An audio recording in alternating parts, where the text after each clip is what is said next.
हमारे YouTube channel light up academy में आपका स्वागत है। और ये वीकली टेस्ट सीरीज का 9वां सीरीज है। और आप कमेंट्स करके बताइएगा आपका 25 में से कितना सही हुआ। और आइए पहला प्रश्न को देखते हैं। कोरबा कोयला क्षेत्र किस राज्य में स्थित है? कोरबा कोयला क्षेत्र छत्तीसगढ़ में स्थित है। Answer C. Congress Socialist Party की पहली बैठक कहाँ हुई थी? तो कांग्रेस सोशलिस्ट पार्टी का स्थापना 1934 में हुआ था और इसकी पहली बैठक पटना में हुआ था। Answer D. मानस नदी किस नदी की उपनदी है? तो मानस नदी ब्रह्मपुत्र नदी की उपनदी है। Answer D. महात्मा गांधी से पहले निष्क्रिय प्रतिरोध सिद्धांत का उपयोग किसने किया था? तो निष्क्रिय प्रतिरोध सिद्धांत का उपयोग सबसे पहले बाल गंगाधर तिलक ने किया था। निम्नलिखित में से कौन सा ऊर्जा का अक्षय स्रोत नहीं है? तो इनमें से परमाणु ऊर्जा अक्षय ऊर्जा का स्रोत नहीं है। Answer C. उपराष्ट्रपति का चुनाव किस अनुच्छेद से संबंधित है? तो उपराष्ट्रपति का चुनाव अनुच्छेद 66 से है। Answer C. किस स्थान को धम्म और संघ की जन्म स्थली के रूप में जाना जाता है? तो धम्म और संघ की जन्म स्थली के रूप में सारनाथ स्थान को जाना जाता है। Answer C. भारतीय राष्ट्रीय आंदोलन के कुछ घटनाएं नीचे दिए हुए हैं, इन्हें व्यवस्थित करके बताना है कौन सा क्रम सही होगा। तो सबसे पहले देखते हैं। अगस्त ऑफर 1940 में हुआ था और वेवेल योजना 1945 में, क्रिप्स मिशन 1942 में, पूना पैक्ट 1932 में हुआ था। तो सबसे पहले हुआ था कौन आएगा? S number. तो इसका आंसर देखिए सी आ जाएगा। तो भारत की धार्मिक प्रथाओं के संदर्भ में स्थान कवासी संप्रदाय का संबंध किससे है?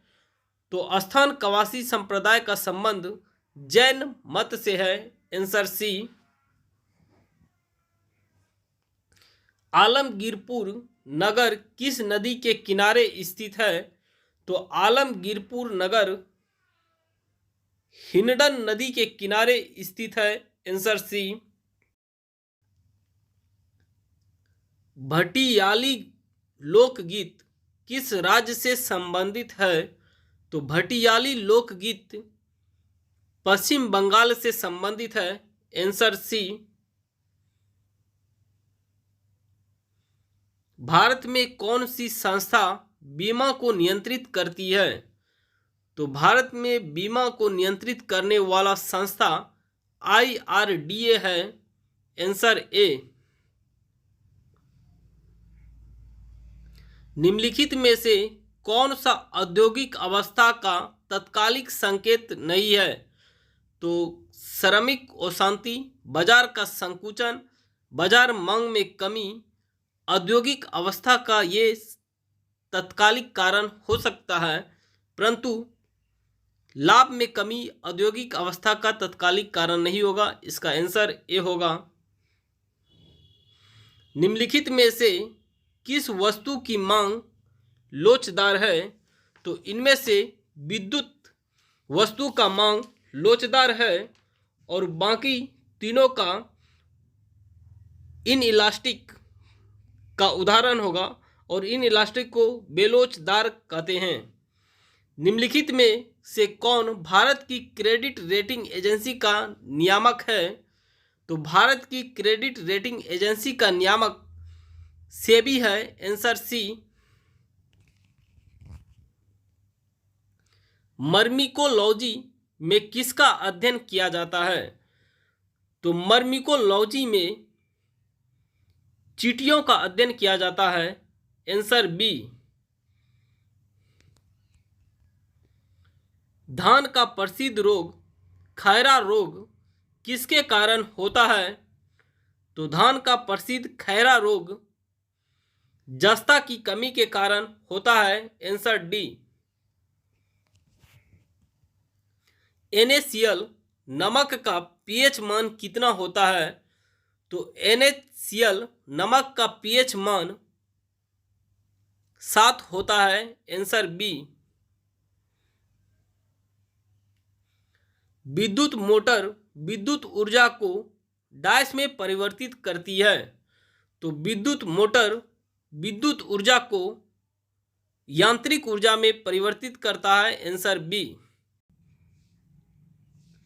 निम्नलिखित में से कौन सा कार्बोलिक अम्ल के नाम से भी जाना जाता है? तो कार्बोलिक अम्ल के नाम से फिनॉल को जाना जाता है। आंसर ए।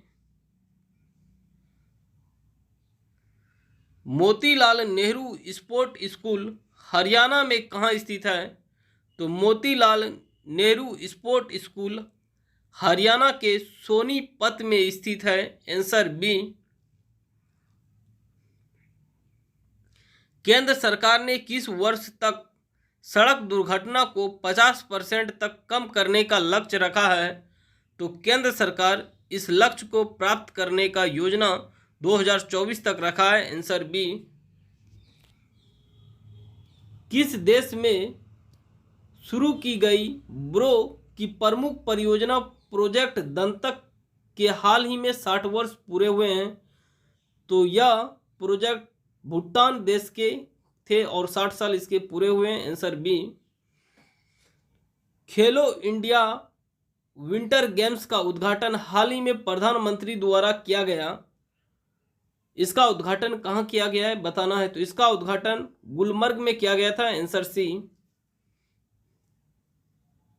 नीरज चोपड़ा को किस वर्ष अर्जुन पुरस्कार से सम्मानित किया गया है? तो नीरज चोपड़ा का संबंध जेवलिन थ्रो भाला फेंक से है और इसने हाल ही में ओलंपिक टोक्यो में गोल्ड मेडल जीते हैं और इन्होंने अर्जुन पुरस्कार 2018 में प्राप्त किए थे। आंसर सी होगा। और आप कमेंट्स करके बताइए आपका 25 में से कितना सही हुआ। जय हिंद। मिलते हैं अगले वीडियो में।